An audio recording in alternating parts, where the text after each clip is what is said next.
उदिला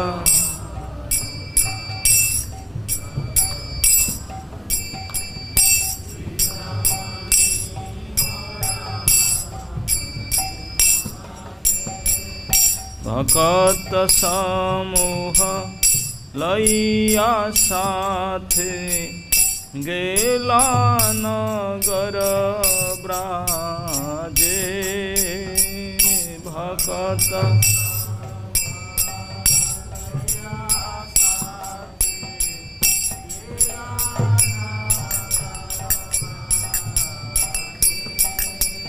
उदिल अरुण पूरब भागे द्विजमणि गौरमणि जागे उदिन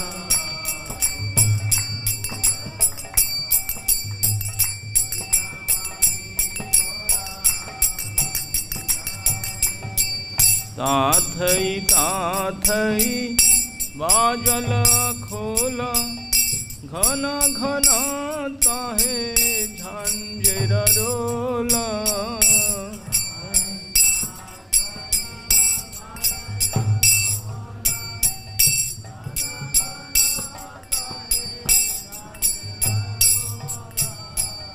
प्रेम ढल ढल सोनार अंग चरणे नूपुर बाजे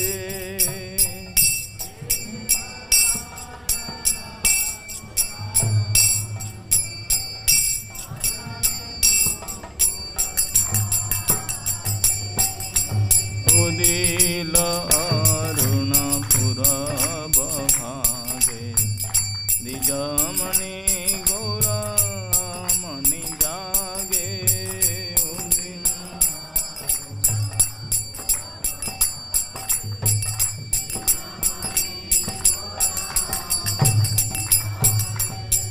मुकुंद माधव यादव हरि बोले न बोलो रे बदन भरी मुकुंद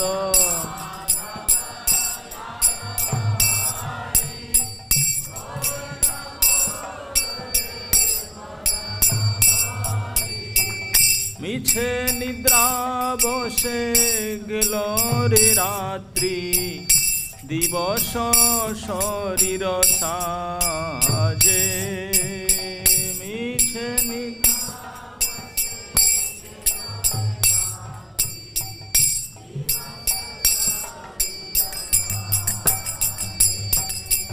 उदिल अरुण पूरब भागे द्विजमणि गौरमणि जागे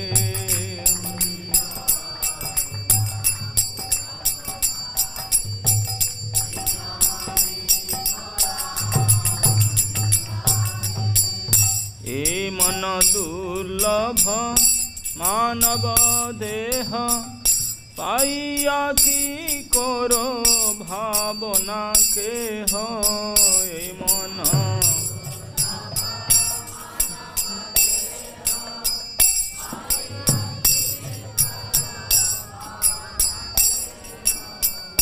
एबे न भजिले यशोदा सुत चरमे पड़िबे लाजे एबे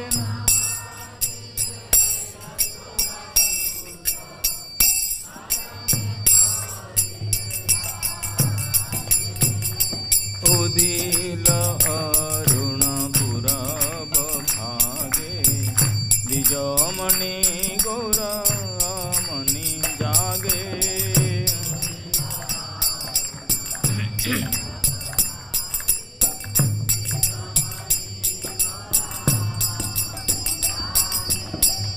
उदित तपन हईल अस्त दिन गेल बोली हईबे व्यस्त उदित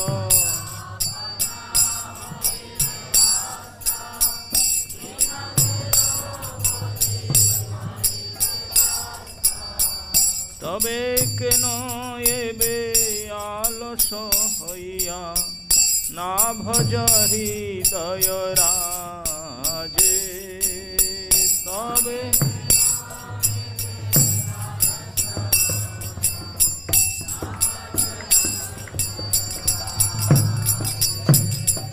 उदिल अरुण पुरब भागे बिजमणि गौरमणि जागे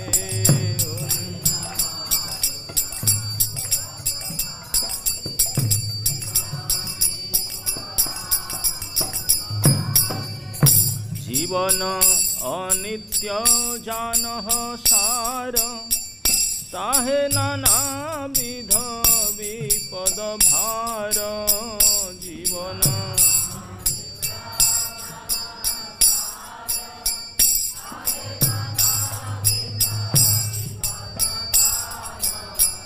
नामाश्रय करी जतने तुमे थाकह आपन काजे नाम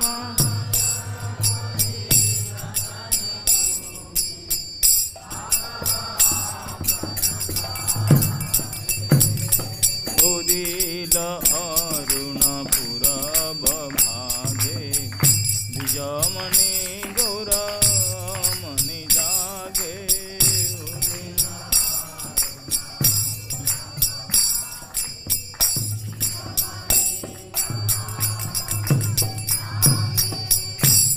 हरे कृष्ण कृष्ण कृष्ण हरे हरे हरे राम राम राम हरे हरे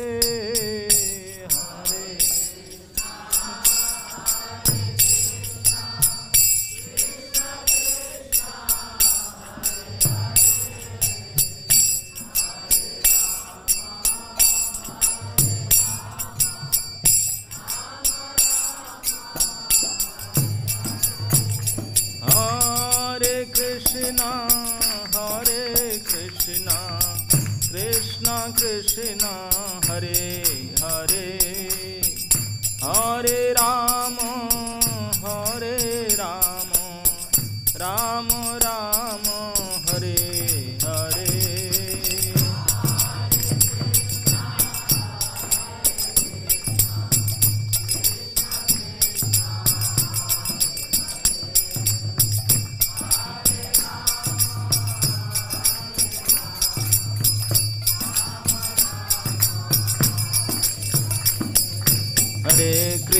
हरे कृष्णा कृष्णा कृष्णा हरे हरे हरे राम राम राम हरे हरे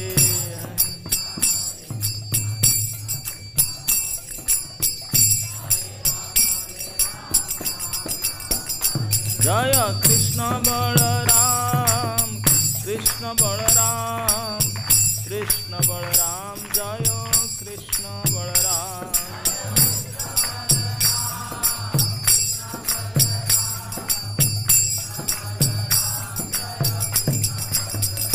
जय राधे श्याम राधे श्याम राधे श्याम जय राधे श्याम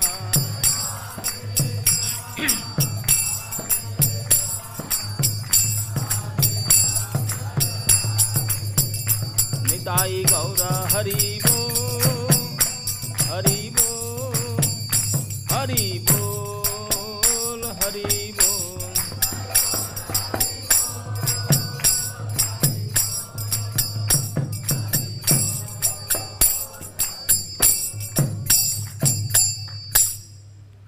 जय ओम विष्णुपाद परमहंस परिव्राजकाचार्य अष्टोत्तर शतश्री श्रीमद् अभय चरणारविंद भक्ति वेदांत स्वामी शील प्रभुपाद महाराज की, इस्कन संस्थापकाचार्य भक्ति वेदांत स्वामी शील प्रभुपाद महाराज की, नित्य लीला प्रविष्ट जय ओम विष्णुपाद परमहंस परिव्राजकाचार्य अष्टोत्तर शतश्री श्रीमद् भक्ति सिद्धांत सरस्वती गोस्वामी महाराज प्रभुपाद की, अनंत कोटि वैष्णव भक्त वृंद की, नामाचार्य श्री हरिदास ठाकुर की जय। रूप सनातन भट्ट रघुनाथ श्री जीव गोपाल भट्ट दास रघुनाथ षड गोस्वामी प्रभु गण की प्रेम से कहो श्री कृष्ण चैतन्य प्रभु नित्यानंद श्री अद्वैत गदाधर शिवासादि गौर भक्त वृंद की श्री श्री श्री राधा कृष्ण गोप गोपीनाथ श्री राधा कुंड श्याम कुंड श्री गिरिराज गोवर्धन जी महाराज की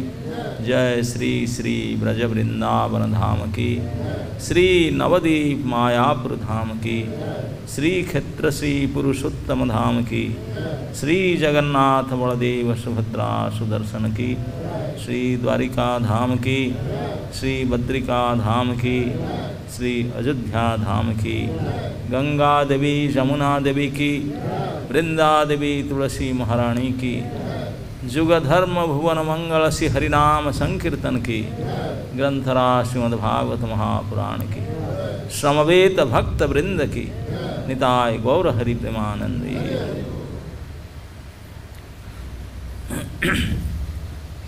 तो आज हम लोग श्रीमद्भागवत महापुराण के 9वें स्कंद के 9वां अध्याय के श्लोक संख्या 18 से 28 तक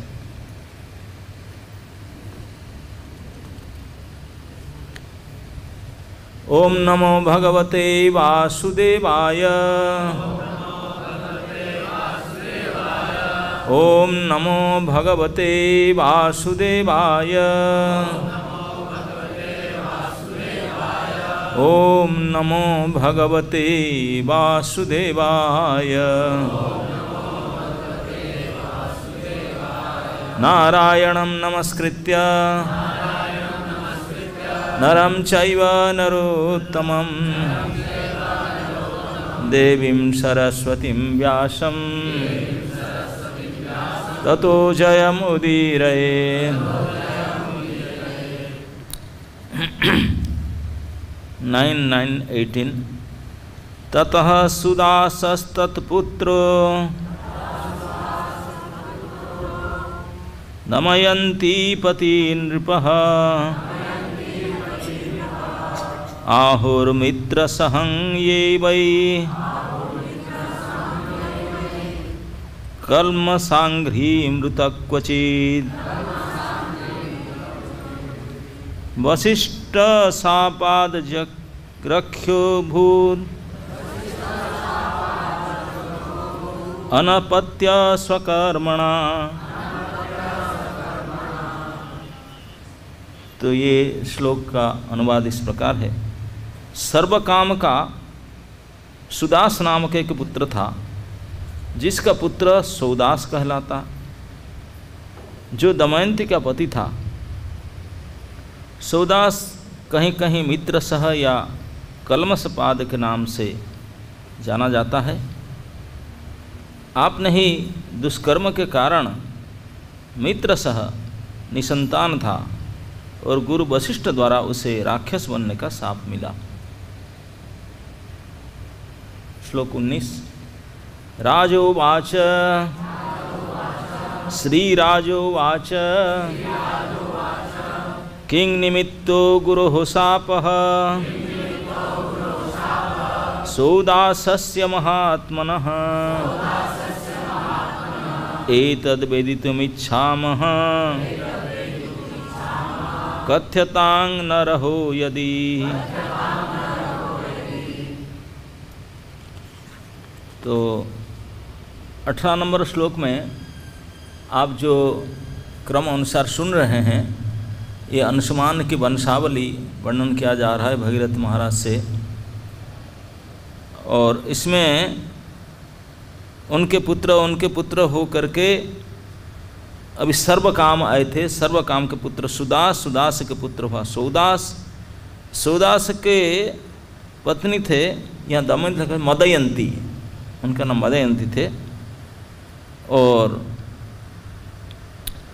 उनका नाम सौदास को कभी कभी मित्रसह भी कहा जाता है, कल्मष पद भी कहा जाता है। अंघ्री मतलब पद, कल्मषांघ्री या कल्मषपाद या मित्रसह या सौदास, उनका 3 नाम प्रसिद्ध था। और उनका आगे कोई पुत्र हुआ ही नहीं, किस कारण से पुत्र। और उनको उनके गुरु सूर्यवंशी के जो कुलगुरु थे वशिष्ठ, उनके अभिशाप मिला कि वो नरभक्षी राक्षस हो जाए। ये बात जब सुखदेव गोस्वामी बता, परीक्षित महाराज बोले गुरुजी थोड़ा रुकिए। श्री राजवाज परीक्षित महाराज बोले किंग निमित्ते गुरु साहब, अरे गुरु है उनको अभिशाप क्यों दे दिए, ये मुझे बताए। सौदास से महात्मा न, सौदास तो महात्मा थे, उनके क्यों अभिशाप दे दिए। एतद वेदितुम इच्छाम, इनको मैं अच्छा तरह से जानना चाहता हूँ। कथयतांग न रहो यदि, आप तो ऐसे शॉर्टकट बोल दिए कि उनका है, नहीं मैं थोड़ा डिटेल बता। अगर कुछ ही मुझे सुनने के आप योग्य समझते हैं तो मुझे बताए, कोई ऐसा रहस्य तो नहीं है। किस कारण से आप डिटेल नहीं बताते हैं, अगर आप सोचते हैं मैं जानने जोगा, मैं जानना चाहता हूँ कि क्या कारण हुआ कि गुरुजी ने शिष्य को अभिशाप क्यों दे दिए। राजा परीक्षित ने कहा, हे श्रील सुखदेव गोस्वामी, सौदास के गुरु वशिष्ठ ने इस महापुरुष को शाप क्यों दिया, मैं इसे जानना चाहता हूँ। यदि यह गोपनीय विषय न हो तो कृपया मुझे सुनाइए। तो सुखदेव गोस्वामी बोलते हैं, श्री शुको वाच सौदासो मृगयां किंचित शरण रख्यो जघानः मुमोच्च भ्रातरं शुद्ध गतः प्रीति चिकीर्षया संचितय नघं राजः सुदरूपधरो गृहे गुरुवे भोक्तु कामाय भक्त्वा नित्ये निरामिषम्। श्रील सुखदेव गोस्वामी ने कहा, एक बार सौदास जंगल में रहने गया, वहाँ उसने एक नरभक्षी राक्षस को मार डाला। एक राक्षस रहता जो मनुष्य को खा जाता था, वो राजा थे, तो उनको मार डाले। किंतु राक्षस का एक भाई था, राक्षस का भाई आकर क्षमा प्रार्थना किया तो उसको मारे नहीं, छोड़ दिए। दोनों थे, राक्षस आदमी को पकड़ कर खाते थे, और जब राजा देखा उन्हें मनुष्य को खा जाते हैं, राजा का कर्तव्य है तो मनुष्य को सुरक्षा प्रदान करना कर्तव्य, तो उन्होंने उसको मार डाला जो मनुष्य को खाया। और उनका भाई क्यों मारने वाला था, क्योंकि दोनों राक्षस थे। उनका भाई आके चरण पकड़ कर क्षमा मांगा, नहीं नहीं नहीं मैं गलती नहीं करूँगा। तो राजा थे, क्षमा मांगा तो उसको माफ कर दे, बोले जाओ। तो वो बदमाश क्षमा मांग कर तो जिंदा रह गया, किंतु राक्षस के भाई को क्षमा करके छोड़ दिया। किंतु उस भाई ने प्रतिशोध लेने का निश्चय किया। यहाँ से क्षमा मांग कर चला, यही से खतरनाक होते हैं। मुंह से तो एक बार पैर पकड़कर रो धो करके आपके कारण मेरा जीवन बचा, और जो कह रहे अंदर सोचते हैं तेरा जीवन को खत्म करूँगा। ऐसे भी लोग होते हैं। तो ये राक्षस का भाई जो था, उन्होंने क्षमा प्रार्थना करके अपने जीवन बचा करके उनका प्रतिशोध लेने के लिए विचार किया। राजा को क्षति पहुंचाने के विचार से वह राजा के घर में रोसैया बन गया। रोसैया कैसे बन गया, तो यहाँ एक लिखा है कि सूद रूपा घर। सूद कहते हैं रोसैया को। वो राक्षस था ना, वो अपना अपने रूप को बदल देते हैं। जो राजा का घर में रोसैया था उसको खा गया और उनका रूप बना करके आ गया। अब कौन पहचानेंगे, वो तो बिल्कुल वही था। बोले वही आएगा, किसी को पता नहीं कि उनके आउट हो गया तो नया कोई आ गया, सेम डिटो वही आ गया। कौन देखता है किचन में डेली कुक आता है, वो टाइम पर आया। पहले कुछ दिन पता लगा वहाँ कैसे जाता है, क्या करता है, सब अटेंडेंस रजिस्टर वगैरह सब पता लगा। तो उसको आउट करके खुद शुद्ध रूप, मतलब खुद पाचक या रसोईया बन करके आ गया उनका घर। और एक दिन राजा बीच बीच में कोई अमावस्या पूर्णिमा ऐसे होता है तो गुरुजन को बुलाकर भोजन कराता है। तो गुरुजन को बुलाया, वशिष्ठ जी को बुलाया, और भी कोई ब्राह्मण ऋषि होंगे उनको बुलाया खाने के लिए। एक दिन जब राजा अपने गुरु वशिष्ठ मुनि को भोजन करने हेतु आमंत्रित किया था, तो इस राक्षस ने और तो कुछ कर नहीं पा, तो रसोईया बनकर था, मनुष्य को, तो मनुष्य खाने वाला ही था, कोई मनुष्य को मार करके उसको कुकिंग कर दिया था, कुकिंग करके उसको दे दिया वैष्णव भोजन में। बताओ, राजा ने अपने गुरुजी को बुलाया और सब वैष्णव को बुलाया, लेकिन वो बताया होगा यही मेनू है, लेकिन ये तो बदमाश था, जानबूझ करके करना था, तो मनुष्य को मार करके उसको कुकिंग करके उसको वैष्णव के प्रसाद प्लेट में सर्विस करवा दिया। मनुष्य के मांस से परोसा दिया। अब देखो उसको फिर क्या हुआ। न परिवेक्ष्यमाणं भगवान विलोक्याभ्यख्यमंजसा राजान्मसपन् क्रुद्धो रक्ष्यो हेवं भविष्यसि। वशिष्ठ को पता चल गया, बोले ये स्मेल कैसे आ रहा है, हम लोग वैष्णव है, हम लोग प्रसाद भोजी हैं, ये क्या डिश दे दिया, कैसा सब्जी है। तो तुरंत वो तो त्रिलोक माने त्रिकालदर्शी महात्मा थे, वशिष्ठ कोई साधारण तो थे नहीं, तो उन्होंने जोग बल से समझ लिया, अरे ये तो मनुष्य के मांस है, कोई और जानवर के मांस होगा तो फिर चलता, मनुष्य को मांस को कुकिंग करके हमको परोस दिया, हमको नरमांस खिला रहा है। वशिष्ठ मुनि परोसे हुए भोजन की परीक्षा करने हेतु आपने जोग बल से समझ गए कि वह मनुष्य के मांस है, अतः अभक्ष्य है, खाने योग्य नहीं है। फलस्वरूप वे अत्यंत क्रुद्ध हुए और उन्होंने तुरंत ही सौदास को नरभक्षी राक्षस मन जाने का साप दे दिया। साप क्यों बोली? इसलिए तो हमको मनुष्य मांस खिला रहा है, बदमाश, तू ही राक्षस बन जा, मनुष्य खाते रहोगे। तो गुरु जी का साप, और गुरु जी को ये पता करना चाहता, भाई केवल पता किए कि यही खराब, लेकिन क्यों ऐसा है, क्योंकि उनके गुरु है, हर महीना बुलाते हैं, कभी तो ऐसा किया नहीं। गुरु शिष्य के स्वभाव को जानना चाहिए कि नहीं, लेकिन मिस्टेक किया, तत्काल उनके स्वभाव को जाने, ये इतना लड़का खराब नहीं है, कुछ कारण होगा, मिस्टेक बाई मिस्टेक इससे होगा, नहीं तो मैं तो उनको जानता हूँ जन्म से, सचमुच जन्म से जानते हैं, उनके बाप दादा परदादा को सब जानते हैं, वही से कैसे खराब हो सकता है, वो तो महात्मा है। लेकिन ये विचार ना करके क्यों आज मुझे मनुष्य मांस परोसा, गुस्सा में उनको अभिशाप दे डाले। और क्या अभिशाप? तो नरभक्षी राक्षस बन जा। जब दे दिया तो राजा सौदास बोले, अरे मुझे क्या पता, मैंने ये दिया था, अब मेरे ऊपर क्यों गुस्सा हो रहे हैं, मैं तो बिल्कुल इस प्रकार नहीं दिया, पता नहीं क्या गड़बड़ी, उनको भी नहीं पता था सचमुच। तो क्या हुआ बाद में, न रक्ष्य कृतं तद विदित्वा चक्रे 12 वार्षिकं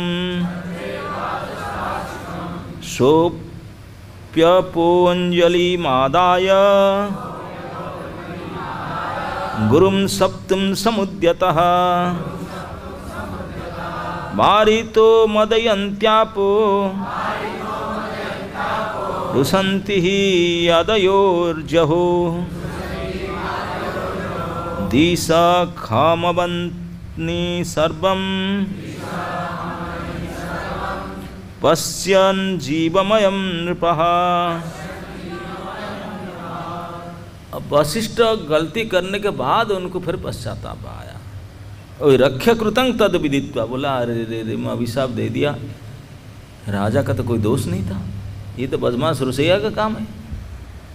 जब गुरु वशिष्ठ समझ गए कि यह मांस राजा द्वारा नहीं अपितु राक्षस द्वारा परोसा गया है, तो उन्होंने निर्दोष राजा को शाप देने के लिए दुखी हुए और प्रायश्चित करने के लिए आपको शुद्ध करने हेतु 12 वर्ष तक तप किए।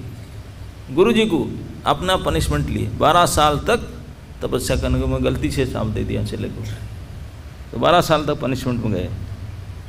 इस 12 साल के बीच में राजा सौदास ने अंजलि में पानी लेकर गुरु वशिष्ठ को शाप देने हेतु अब साप मंत्र का उच्चारण किया, क्योंकि वो भी कोई साधारण व्यक्ति था नहीं। सूरदास ने, वो भी बड़ा महापुरुष था, वो भी गुरु जी को साप दे सकता था। बोला मुझे बिना कारण से राक्षस बना दिया, मैं तो ऐसा किया नहीं, तुम ऐसे क्यों गुस्सा होता है, आप मुझे साप दे दिया। तुरंत दोनों ने हाथ में पानी लिया, बोले मैं भी साप देता हूँ आपको। और साप देने के लिए मंत्र पाठ किया था, तो उनके पत्नी मदयंती बोले अरे गुरु जी है, जो भी हुई गलती हो गया सो हो गया, गुरु गुरु है, गुरु जी गलती करने पर भी उनको ओवर क्रोध नहीं करना चाहिए। वो समझाया अपने पति को आकर के, तो पति तो अपने हाथ में अंजलि में जल देकर मंत्र पाठ कर चुके थे, उसी को बोलते हैं। गुरु को साप देने हेतु तो साप मंत्र का उच्चारण किया था, किंतु उसकी पत्नी मदयंती ने उन्हें ऐसा करने से रोका। तब राजा ने देखा कि 10 दिशाओं में आकाश था, पृथ्वी पर सद। तो राजा को जो पत्नी आकर हाथ पकड़ा, समझाया, लेकिन हाथ पकड़ने में आते आते लेट हो गया था, वो मंत्र पढ़ चुके थे, पानी लेकर के मंत्र पढ़ चुके थे, मंत्री अभी छोड़ना था, पानी गिराना था और वशिष्ठ अभिशप्त हो जाने थे, लेकिन इतने में आकर पकड़ लिया, बिल्कुल लास्ट पॉइंट पे पकड़ा, आके समझाया गुरु है ऐसा मत करो। तो अपने पत्नी के बात को राजा ने मान लिए, सूरदास ने। बोले अब क्या करूं, मंत्रपूत जल है, ये पानी की जहाँ जिस दिशा में उस दिशा में अभिशप्त चला जाएगा। देखे चारों ओर देखे सब जीव जंतु है ऊपर नीचे, बोले कहाँ फेंको। दयालु राजा थे, किसी को अभिशाप देना नहीं चाहते थे, तो स्वयं आपने पैर पर पानी डाल दिए और पैर जल करके काला हो गया, खुद के पैर जल गया, इसलिए कलमस पाद, काला हो गया पैर, पाद मतलब अंगुरी जिसका जल करके राख हो गया, काला हो गया। उसको सहन कर लिए। गुरुजी को साप देने चाह रहे, जो गुस्सा हुआ था, पत्नी ने समझाया, इसलिए आपने पैर को जला दिए, इसलिए उनका 2 नाम पड़ा एक्स्ट्रा। एक तो सूरदास था, 2 एक्स्ट्रा नाम पड़ा इसी भयंकर कर्म के कारण। एक तो पैर जला दिए अपने अभिशप्त जल से, नाम पड़ गया कलमस पाद, क्योंकि पैर बिल्कुल काला ही हो गया, दोनों पैर जल गया। उनको बर्नर फर्नर लगा कर ठीक कर दिए होंगे राजा राजवद्य आकर, लेकिन वो निशान तो रहा, जल गया था। तो कलमस पाद एक नया नाम पड़ा। और दूसरा एक नाम पड़ा मित्र सह। मित्र कहते हैं कि पत्नी को, बेटर हाफ कहते ना, आधा मित्र कहते हैं, पति के मित्र, सच्चे मित्र पति। तो उनके बात को, सलाह को सुन लिए और सुन करके क्रोध को सहन कर लिए, इसलिए मित्र सह उनका एक नाम पड़ा, मित्र सह या कलमस पाद। वो नाम तब सूरदास पहले से था, और इसी कारण से इस प्रकार वशिष्ठ मुनि अनजान में उनको गलती से उनको साप दे दिए थे, और वो साप देना चाह रहे थे, लेकिन पत्नी संज्ञा नहीं दिए। तो वशिष्ठ जी ने भी अपने को माने कि मेरा गलती है, मैं इस जो कारण तो राजा का नहीं था, मैं इस राक्षस को न करके उनको क्यों दिया। तो 12 साल तक उन्होंने भी पनिशमेंट स्वयं लिए अपने आप, अपने को शुद्ध करने के लिए। इस प्रकार सूरदास, और वो जब कलमस्पाद हो गया, लेकिन उनके अभिशाप तो था ही, गुरु जी का अभिशाप तो था उनके ऊपर, तो वो एक्टिव हो गया। उनका अभिशाप काउंटर तो पत्नी ने रोक दिया, तो उनके जो गुरु जी का अभिशाप था उसको वो तो एक्टिवेट हो गया। एक्टिवेट हुआ मतलब नरभक्षी राक्षस होने लगे। इस प्रकार सूरदास ने मानव भक्षी प्रवृत्ति आ गई, सूरदास में मनुष्य को खाने का प्रवृत्ति आ गई है। देखिए कितने दयालु क्षत्रिय सम्राट राजा था, कितने दया था, सद्धर्म था, लोगों को रक्षा करने के लिए क्या क्या सब कर रहा था। लेकिन अगर कोई गड़बड़ी अपराध अगर होता है, उसके परिणाम में कोई अगर उनको अभिशाप दे दिया, तो वही राजा, वही रूप था जो संसार में उनको पूजते थे, महापुरुष था।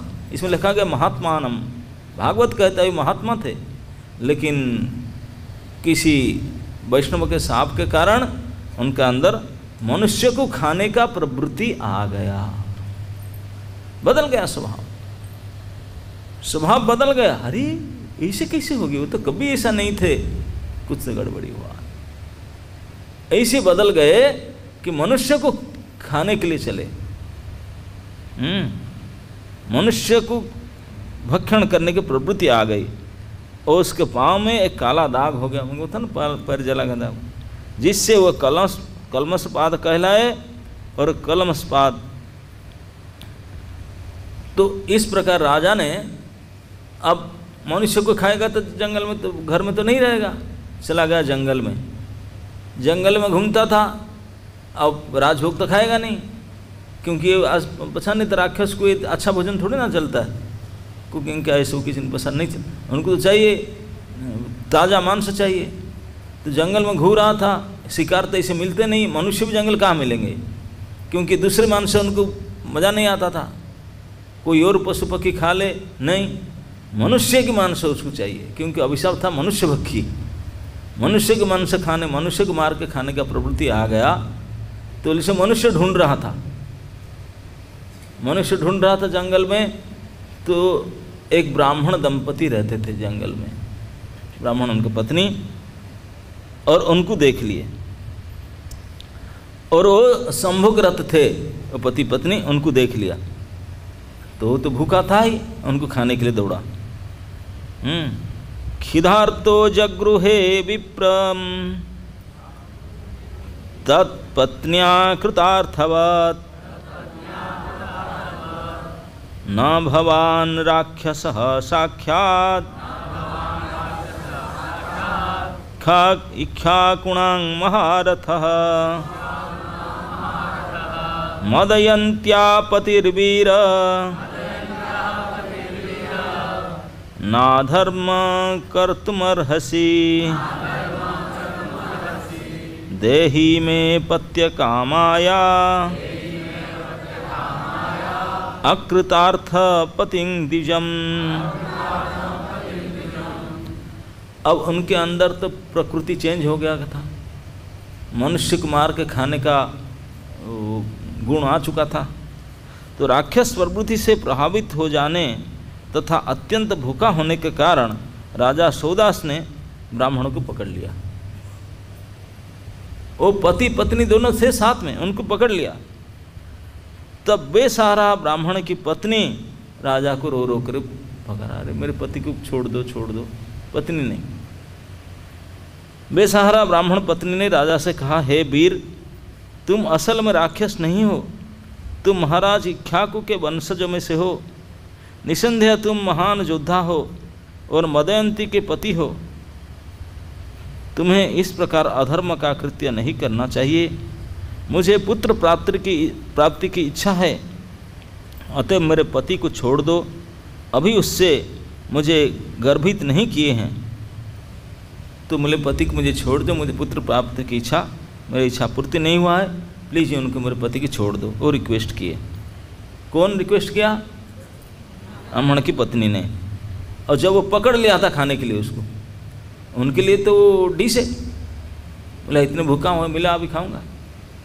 जिंदा आदमी को पकड़ खाने जा रहा। देहो यंग मानुषम राजन पुरुषस्याखिलार्थदः तस्मादस्य विधो वीर बधो वीर सर्वार्थबध उच्यते। हे राजन, हे वीर, यह मानव शरीर सबके लाभ हेतु बना है। यदि तुम इस शरीर का असमय बद्ध कर दोगे तो तुम मानव जीवन के समस्त लाभ को खो डालोगे, हत्या कर डालोगे। तो ये ब्राह्मण की पत्नी, जिस ब्राह्मण को खाने के लिए पकड़ा हुआ है, उनकी पत्नी अब उनके बेडरूम में घुस करके उनको पकड़ा हुआ है खाने के लिए, और पत्नी उठ करके उनको रिक्वेस्ट कर रहा, हाथ पकड़ कर, प्लीज़ छोड़ दो, मत खाओ। समझा रही है कि आप तो इक्ष्वाकु वंश के परम वीर सम्राट हो, मदयंती के पति हो। मदयंती के कहने पर आपने पैर जला दिए, अभिशाप किसी को नहीं दिए, इतने महान है आपने। मेरे पति अभी हम पुत्र कामी है, इस प्रकार अवस्था में मत मारिए प्लीज़, रिक्वेस्ट कर रहे हो। आगे कहते हैं इस रिक्वेस्ट में, हे राजन, हे वीर, यह मानव शरीर सबके लाभ हेतु बना है। बोले जो मनुष्य को खाना चाहते हैं, मनुष्य शरीर के बारे में तो सोचिए। ये मनुष्य शरीर सबके लाभ हेतु बना है। यदि तुम इस शरीर का असमय वध कर दोगे, मनुष्य शरीर का जब ड्यू डेट नहीं आया है, असमय वध कर दोगे, तो मनुष्य जीवन का सारे लाभ खत्म हो जाएगा। तो प्रभुपाद जी ने इस तात्पर्य में लिखते हैं, श्रील नरोत्तम दास ठाकुर का गीत है, हरि हरि विफले जन्म गुआइनु, मनुष्य जन्म पाया, राधा कृष्ण नाभजिया, जानिया सुनिया विष खाइनु। मनुष्य का शरीर अत्यंत मूल्यवान है, क्योंकि इसी शरीर से मनुष्य भगवान श्री कृष्ण के आदेशों को समझ सकता है। बड़े ध्यान की बात है, मनुष्य का शरीर अत्यंत मूल्यवान है, बड़ा दुर्लभ है। क्यों दुर्लभ है? क्योंकि इसी शरीर में, मतलब मनुष्य शरीर में ही भगवान श्री कृष्ण के उपदेश को समझ सकता है और शुद्ध गति प्राप्त कर सकता है। भगवान ने 84 लाख प्रकार का शरीर बनाया, लेकिन केवल एक ही शरीर में एग्जिट पॉइंट रखा, यही मनुष्य शरीर। बाकी कोई शरीर वाले क्लास में आकर बैठेंगे नहीं, कितने बुलाओ प्रसाद भी देंगे, डिक्लेयर करो, नहीं आएंगे। खैर मनुष्य बिना प्रसाद में नहीं आते, लेकिन कम से कम आते हैं प्रसाद के चक्कर में, लेकिन बाकी तो कोई आएंगे। तो बोलते हैं कि इसलिए मनुष्य शरीर बड़ा मूल्यवान है, दुर्लभ है, क्योंकि इसी शरीर के द्वारा भगवान के उपदेश को समझ सकता है और अपने जीवन की जो असली गति है उस गति को प्राप्त कर सकता है। जीव इस भौतिक संसार में भगवत धाम वापस जाने के उद्देश्य को पूरा करने हेतु आया है। देखिए प्रभुपाद कहते हैं मनुष्य का गोल क्या है, लक्ष्य क्या है, किस लिए मनुष्य शरीर मिला, किस कार्य के लिए मिला। नौकरी चाकरी करके पैसा कमाया, कोठी बाड़ी बंगला करने के लिए, नाम कमाने के लिए, म्यूजिशियन, स्पोर्ट्समैन, ऑरेटर, प्लेयर, ऐसे कुछ बनने के लिए नहीं। आचार्य कहते हैं मनुष्य शरीर किस लिए मिला। जीव इस भौतिक संसार में भगवत धाम वापस जाने के उद्देश्य को पूरा करने हेतु आया है। किस हेतु आया है? आप इस चक्र से निकल करके भगवान के धाम जाए, इसी के लिए आया है। भौतिक जगत में सब सुख की लालसा करते हैं, ये तो करते ही हैं। जो हम लोग हैं हर सेकंड हर मिनट सुख की तलाश में रहते हैं, पर अंतिम गंतव्य को न जानने के कारण मनुष्य को यह देह त्याग कर दूसरा शरीर धारण करना पड़ता है। सुख के लिए प्रयास करते हैं, लेकिन अंतिम लक्ष्य पता नहीं है, इसलिए मरते रहते हैं, फिर दूसरे शरीर देहांतरण होता रहता है। यदि किसी को मनुष्य का शरीर धारण करने का अवसर मिले तो यह इसी शरीर में धर्म, अर्थ, काम तथा मुख्य इन 4 सिद्धांतों की पूर्ति कर सकता है। ये धर्म, अर्थ, काम, मोक्ष, ये 4 पुरुषार्थ मनुष्य शरीर में किया जा सकता है। यदि वह नियमित रूप से रहता है तो मुख्य से भी आगे बढ़कर राधा कृष्ण की सेवा में लग सकता है। जब और चाहता है मुख्य से भी और आगे मनुष्य जा सकता है, राधा कृष्ण के भजन कर सकता है, मुक्त गति से भी और आगे है। जीवन की सफलता यही है कि जन्म मरण के चक्र को समाप्त करके भगवत धाम वापस जाना है। इस बारंबार जन्म लेना, बारंबार मरना, फिर जन्म लेना, फिर मरना, फिर जन्म लेना, फिर मरना, इसी को ख़त्म करके, ख़त्म कैसे होगा? जब तक एक बार भगवत धाम चले जाएंगे फिर पुनर्जन्म नहीं हो सकता। जन्म नहीं होगा तो फिर बुढ़ापा, बीमारी, मृत्यु, ये सब खत्म, कुछ नहीं होगा। ना रहे बांस ना बजे बांसुरी, कुछ होगा नहीं। ये जन्म हुआ तो सब शुरू होगा। तो इसलिए जन्म को ख़त्म करने के लिए हमारा दोबारा जन्म ना हो, इसलिए भगवान के पास है, क्योंकि वहाँ पुनर्जन्म नहीं होता। इस संसार में तो लक्षण है, जन्म होना ही पड़ेगा। तो इसलिए इस स्थान को, इसलिए मनुष्य शरीर जीवन की प्रगति को पूरा करने हेतु मिला है। जीवन की जो असली गति है, भगवत धाम जाना, जन्म मृत्यु चक्र से निकल जाना, इस गति को प्राप्त करने के लिए मनुष्य शरीर मिला है। पूरे मानव समाज में मनुष्य बंध को गंभीरता से लिया जाता है। प्रभुपाद कहते हैं कि पूरे वर्ल्ड में कोई मनुष्य मर गया तो बहुत सीरियसली बात को लिया जाता है, इनका मर्डर हुआ है। अरे दिल्ली कितने चिट्टी, मच्छर, मुर्गा, बकरा, गाय बछड़े मरते कि नहीं? मार मुर खाते हैं सब्जी की तरह, कोई फर्क नहीं पड़ता हमको, सब्जी तो खाते हैं और क्या। बंगाल फंगाल तो मछली को जहाँ मानते हैं तो सब्जी है, फल है, ऐसे कोई गिनती में नहीं थे। लेकिन कोई मनुष्य, अच्छा छोटा बच्चा क्यों नहीं हो, बहुत बड़ा केस हो जाएगा। सरकार से लेकर गांव से सब सतर्क हो जाए, मनुष्य बद्ध हो। तो इसी को प्रभुपाद जी ने कहते हैं कि पूरे मानव समाज में मनुष्य बद्ध को गंभीरता से लिया जाता है। यद्यपि बद्धशालाओं में हजारों लाखों पशुओं का वध किया जाता है और कोई इसकी तनिक भी चिंता नहीं करता, किंतु एक भी मनुष्य का वध गंभीरता से लिया जाता है, क्योंकि मानव जीवन का उद्देश्य की पूर्ति के लिए मनुष्य शरीर अत्यधिक महत्वपूर्ण है। ये इतना जरूरी है। कोई भी प्राणी का अंतिम उद्देश्य को प्राप्ति करने के लिए केवल मनुष्य शरीर ही कामयाब है और किसी शरीर में नहीं हो सकता। और इसी शरीर को अगर कर दिया जाए, रोक दिया जाए, तो उनका प्रगति रुक जाता है। इसलिए बड़े गंभीरता से लिया जाता है। यही वैदिक सिद्धांत है, यही नियम है।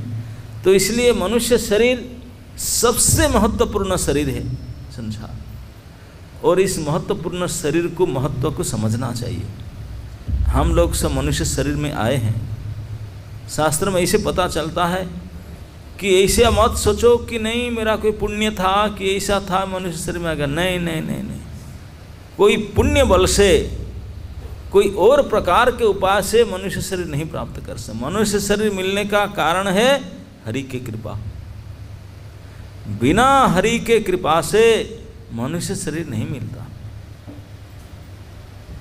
और फिर भारतवर्ष में मनुष्य शरीर मिला, वो स्पेशल कृपा है, विशेष कृपा है।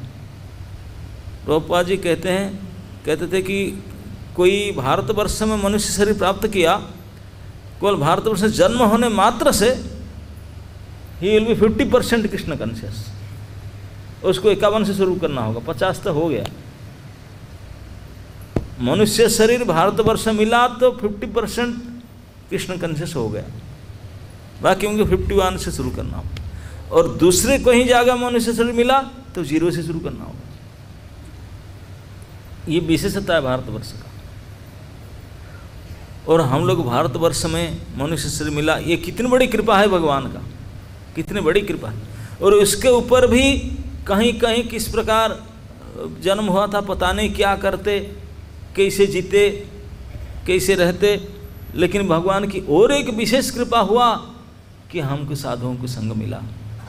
उससे और एक्स्ट्रा हुआ कि एक शुद्ध भक्ति की परंपरा में हम आ करके पहुंच गए। और एक्स्ट्रा कृपा कि सीधा हम वृंदावन में आके पहुंचे। वृंदावन में भक्ति की राजधानी, भक्ति के राजधानी श्री वृंदावन में शुद्ध भक्ति के संस्था में आकर पहुंचे। और उससे विशेष कृपा, बहुत लोग वृंदावन आते हैं लेकिन लोई बाजार जाते हैं, चाट चकोरे खाते हैं, घूमते रहते हैं। लेकिन हम लोग ऐसी जगह पर आए जहाँ नियम करके आपको सुबह उठा करके भगवान के मंगल दर्शन करवाते हैं, आरती दर्शन करवाते हैं, तुलसी देवी की पूजा करवाते हैं, महात्मा की पूजा कराते हैं और भागवत पाठ होता है। प्रतिदिन सुबह भगवान के महामंत्र भगवत नाम की जप कराया जाता है विधिबद्ध रूप में। यहाँ आने ही आपको ये जप क्लास में आना पड़ेगा, जप करना पड़ेगा। हरि नाम जो कलियुग का एकमात्र आधार है, ये एक संस्था है जिसमें कंपलसरी आप जप करना पड़ेगा, है कि नहीं? कोई ऐसा इस्कन का डिवोटी नहीं तो बड़ी बैग टांग कर नहीं घूमता। हाँ, आईडी कार्ड उनका ही है।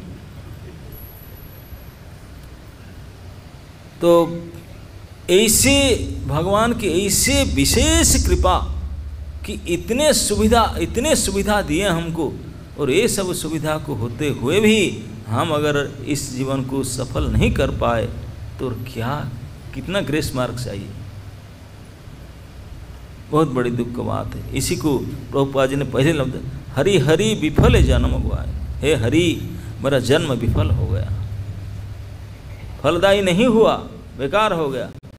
क्यों ना मनुष्य जन्म पाया राधा कृष्ण ना भजिए, मनुष्य के जन्म पाया था और राधा कृष्ण के भजन नहीं कर पाया, that is misuse of human life. मनुष्य जन्म का दुरुपयोग हो गया, क्योंकि मनुष्य जन्म का लक्ष्य केवल भगवान की भक्ति करना, राधा कृष्ण की भक्ति करना, और उसके लिए सारा सुविधा प्राप्त है भारतवर्ष में।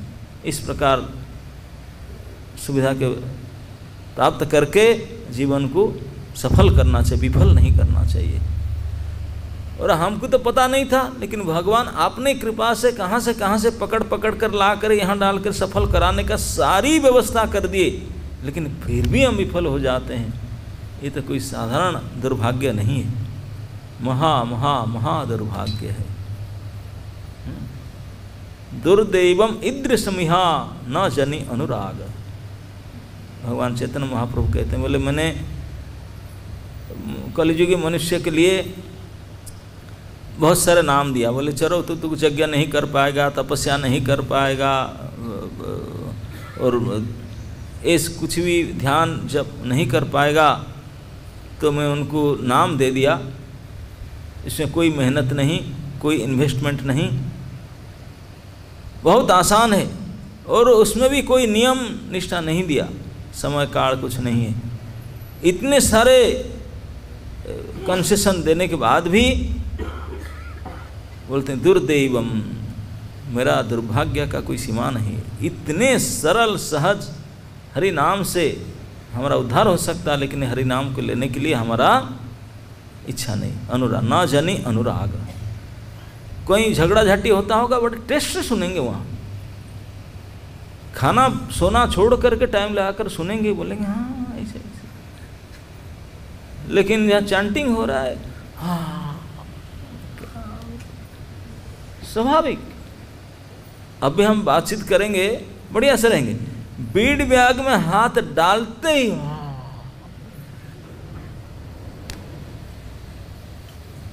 कैसे आलस्य आता है।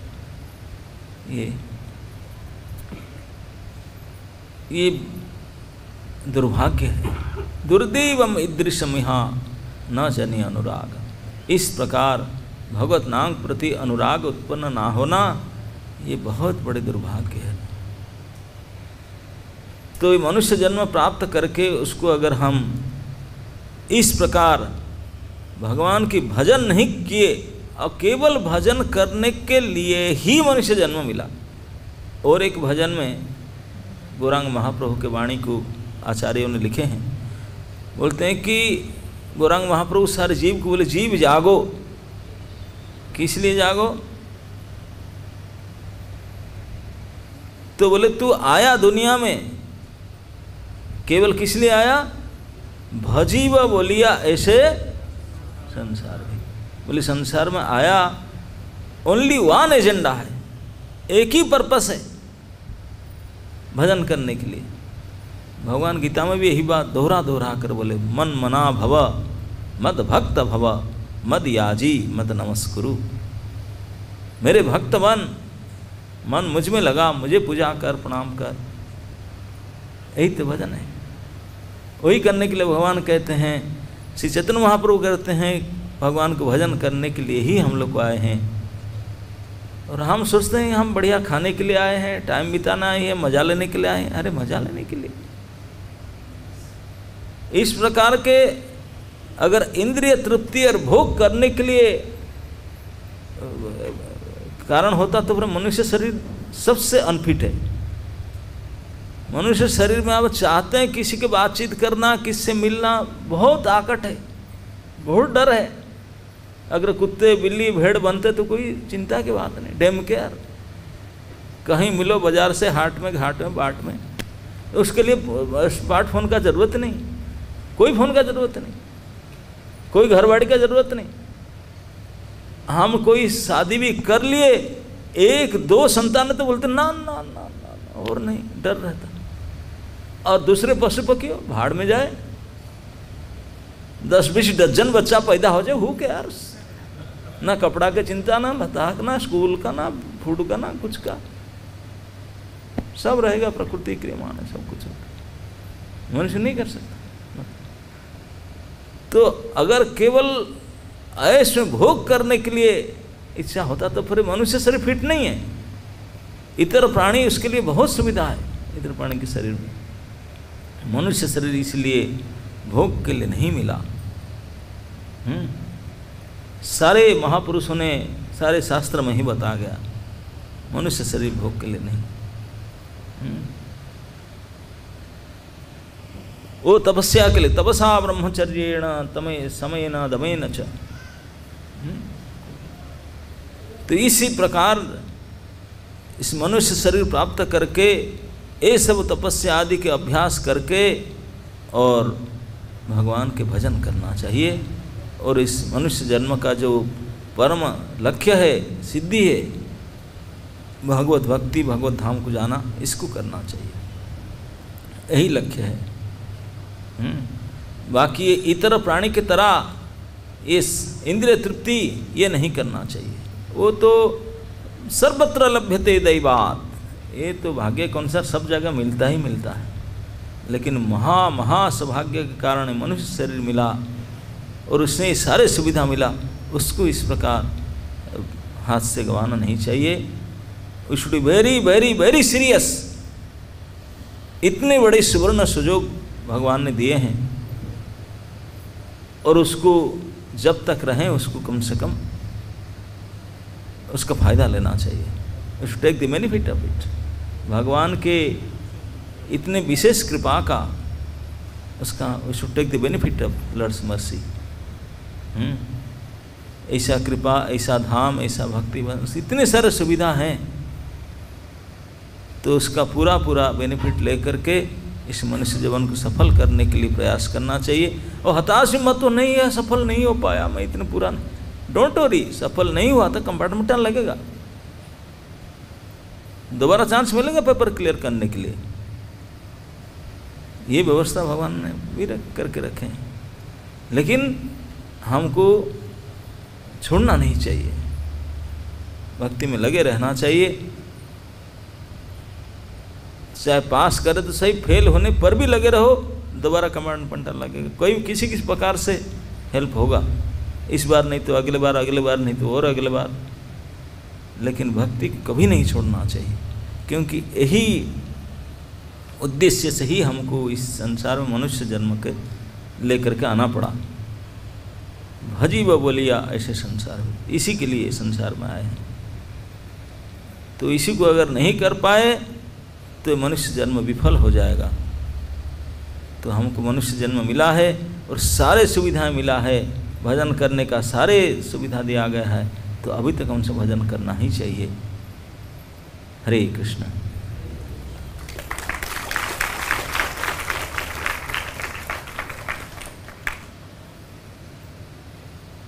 कोई प्रश्न है किसका, कोई कमेंट? यस, बोलो।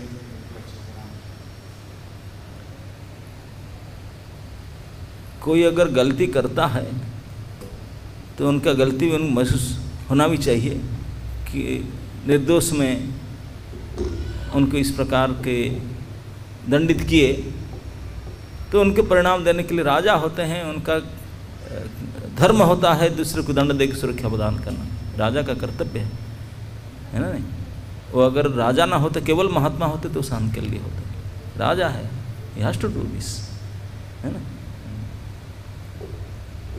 दूसरा प्रश्न है महाराज जी की, जैसे 84 लाख योनि के बाद ही मनुष्य जीवन में भगवान की भक्ति करते हैं, और ऐसा कभी कभी देखा जाता है कि कहीं कथा होता है तो कोई जानवर जैसे गाय या कुत्ता आकर बैठता है रोज, तो उसका क्या कारण होता है?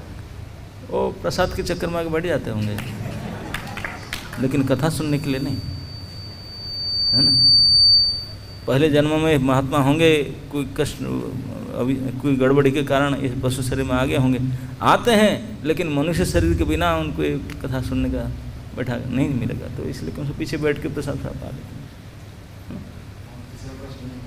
84 लाख योनियों के बाद जब पूरा चक्कर खत्म होता है तो एक बार मनुष्य जीवन मिलता है, तो भगवान की कृपा यही है कि वो मनुष्य जीवन एक बार मिलता है, यही भगवान की कृपा है या किसी? ऐसा नहीं कि 84 लाख बाद मनुष्य जन्म मिल जाएगा। भगवान के कृपा होगा तो कहीं से भी दे सकते हैं, 84 लाख बाद भी नहीं दे सकते हैं, बिना बीच कहीं भी दे सकते हैं। ये कारण केवल भगवान की कृपा, और कोई नहीं।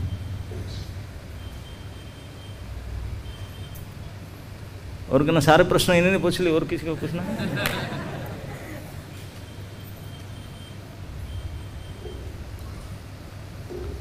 हरे कृष्ण महाराज, आपके श्री चरणों में दंडवत प्रणाम। बहुत सुंदर मनुष्य देह का जो उद्देश्य है आपने बताया कि इतना कठिनाई से मनुष्य देह मिला, वो भी भारत भूमि में वृंदावन में आए, उसके बाद भी दुर्दैवम दृश्य निहाय जनिमा अनुराग, भजन करने में कोई रुचि उत्पन्न नहीं होती।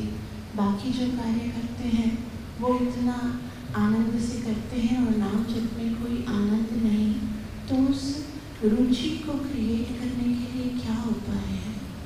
इस प्रकार की अनुशोचना करना चाहिए। जो अभी आप सोच रहे हैं ना, आज सुनने के बाद सोच रहे हैं कि हाय हाय मुझे क्यों इसमें रुचि नहीं है, इस प्रकार सोचना बार बार करेंगे तो पर दूसरे से अरुचि होकर इसमें रुचि लगेगा। ओके, इस बारे में कोई विचार ही नहीं, कि सोचते भी नहीं है, करते जा रहे हैं, तो कैसे चले? इस प्रकार श्रवण करना पड़ेगा, मनन करना पड़ेगा, सोचना पड़ेगा, तब रोकेंगे।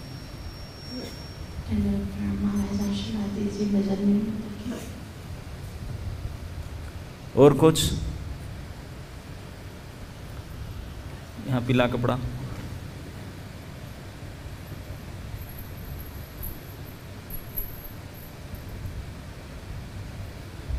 हरे कृष्ण महाराज जी। महाराज जी, आपने जानवर को भजन में रुचि नहीं लगता है।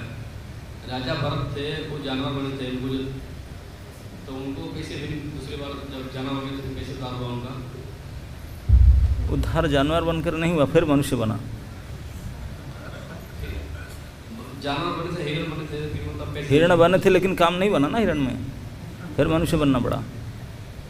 अगर उद्धार होता तो हिरण बन कर उद्धार हो जाता, नहीं हुआ। ओके, इसमें नहीं होता काम।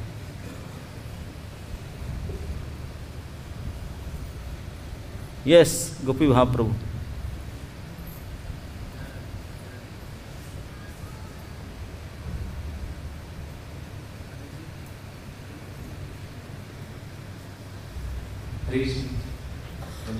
बहुत सुंदर प्रवचन और हम लोग का जगाने के लिए। अरे जी, इसमें वशिष्ठ उनको तो मिस्टिक पावर भी थे और वो जान सकते थे कारण क्या है। yes. इसके बाद भी एक शिष्य का जीवन में इतना बड़ा खतरा में डाल दिया। सो यहाँ ये क्या कारण है? वशिष्ठ मुनि त्रिकालदर्शी थे, उनका पूरा क्षमता था, जान सकते थे किस कारण से, लेकिन वो इतने सनक आ गए थे, क्या यही दे दिया बस, और एक मोमेंट सोचे नहीं उसके बारे में। इसके लिए वो पश्चाताप किए, फिर 12 साल तक जा कर के पनिशमेंट लिए, तपस्या किए। यद्यपि उनके समर्थता था, तो इससे पता चलता है कि हमारे पास बिल्कुल समर्थता है, क्षमता है कुछ अच्छा काम करने के लिए, लेकिन हम क्योंकि मोहित होकर के नहीं करते। हम पास क्षमता था, हम ये काम कर सकते थे, गलत नहीं करना था, कोई ज़रूरत नहीं था करना, लेकिन फिर भी कर डालते हैं।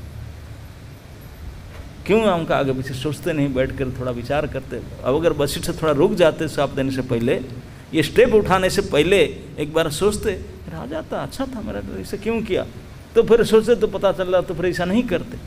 तो बिना सोचे विचारे जो इमीडिएट जो स्टेप लिया जाता है, वो खुद को प्रस्ताव देना पड़ता है, दूसरे को भी खराब करता है, खुद को भी खराब होता है। यही नीति है, ये शिक्षा देने के लिए इस प्रकार की व्यवस्था रखा है।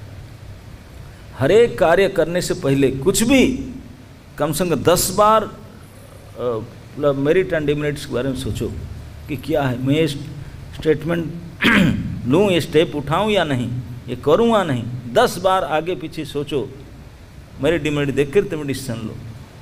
यही नीति है। हठात मन में आया जो कर डाला, अरे फिर तो बुरी तरह से पछताया, काम दूसरे का बिगड़ जाएगा, है ना। तो वशिष्ठ मुनि यद्यपि उनकी पूर्ण समर्थता था, ये जान सकते थे कि इनका दोष नहीं है, कौन किया, कैसे किया, कब किया, लेकिन ये सब जानने के प्रयास ही नहीं किए। केवल इतने में गुस्सा हो गए, क्यों मुझे ये दिया, अरे ये नहीं दिया, दूसरे किसने दिया, क्या क्या सब अब शब्द डाले। ये सब जो इमीडिएट एक्शन वशिष्ठ जी किए, ऐसा नहीं कि हम लोग नहीं करते, हम भी बहुत बार ऐसा करते हैं। थोड़ा सोच विचार ना करके हठात किसके ऊपर बरस जाते हैं, गाली देते हैं, कोई एक्शन ले लेते हैं बाद में, तो मैं ऐसा तो कर भी सकता था, ऐसा ना कर ऐसा भी तो कर सकता था, अभी सोचने से क्या होगा, है ना। नहीं तो एरर इज टू ह्यूमन, ऐसा नहीं कि जो है तो उनका भूल नहीं होता, भूल होता है। केवल भूल नहीं होता भगवान और भगवान के शुद्ध भक्त, उनके अलावा सब दोषग्रस्त हैं। कितने बड़े ध्यानी, ज्ञानी, जोगी, महात्मा सब दोष तो करते ही हैं, कितने बड़े एम्पावर्ड के ना हो, केवल निर्दोष होते हैं श्री भगवान और उनके शुद्ध भक्त। उनका कोई कामना नहीं, कोई भोग की इच्छा नहीं, तो इसलिए निष्काम और निर्दोष होते हैं। तो सचमुच निर्दोष होना चाहते हैं, ये बड़े बड़े तपस्या करके इतने मैं त्रिकालदर्शी बनूंगा, मैंने ये बनूंगा, ये सब पोस्ट पोजीशन में चक्कर दोष होगा। लेकिन कुछ नहीं बनना मुझे, केवल भगवान के नौकर या नौकरानी बनूंगा, इसी में निर्दोषता है। इसलिए भक्ति सबसे बड़ा। नहीं तो कुलगुरु वशिष्ठ जैसे समर्थ पुरुष वो भी मिस्टेक किए, 12 साल तो फिर उनका जाकर पनिशमेंट लेना पड़ा, है ना।